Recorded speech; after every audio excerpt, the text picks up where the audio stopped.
They say some trades change the NBA forever, but not like this.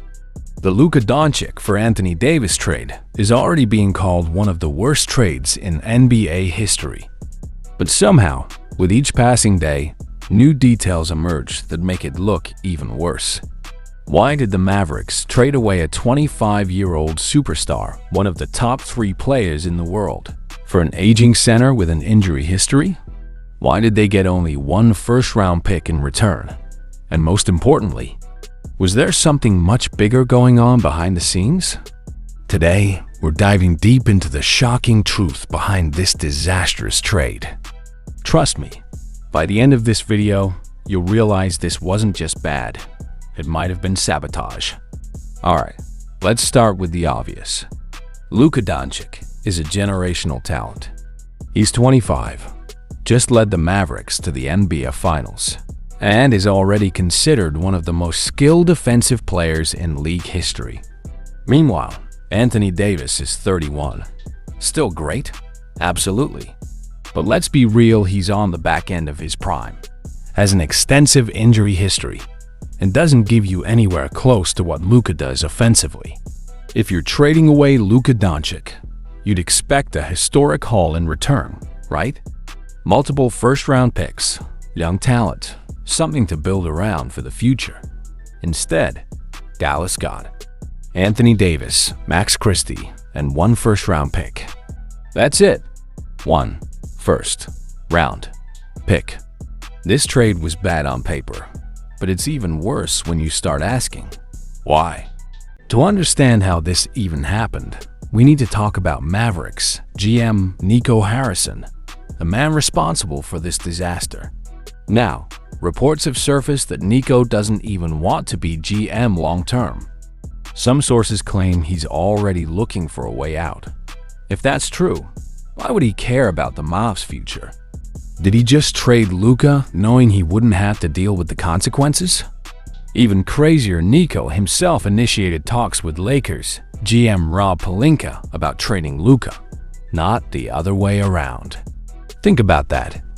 The Mavericks called the Lakers and said, "Hey, we might be willing to trade Luka Doncic."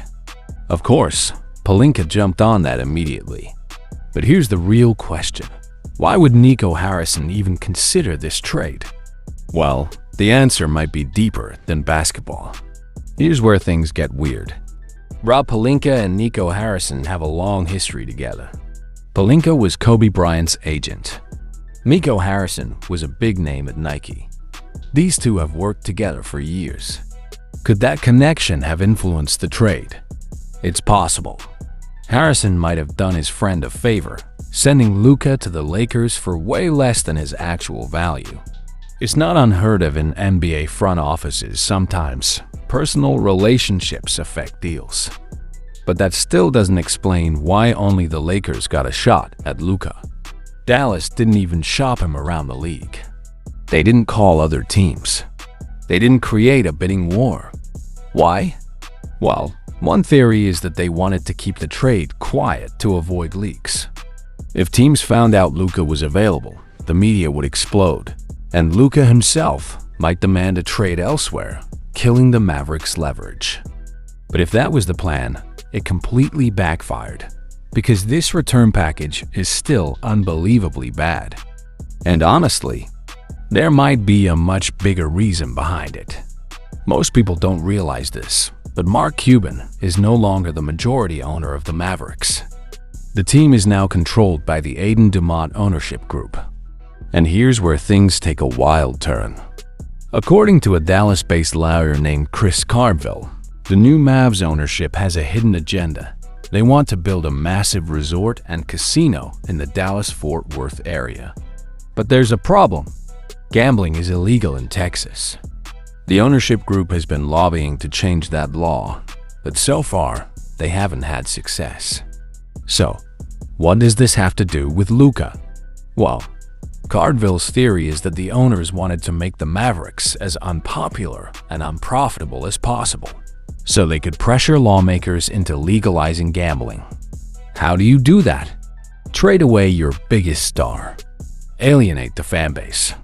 jack up ticket prices by 61%, which they've already done for next season. And then, if that still doesn't work, you threaten to move the team to Las Vegas. It sounds crazy, but think about it.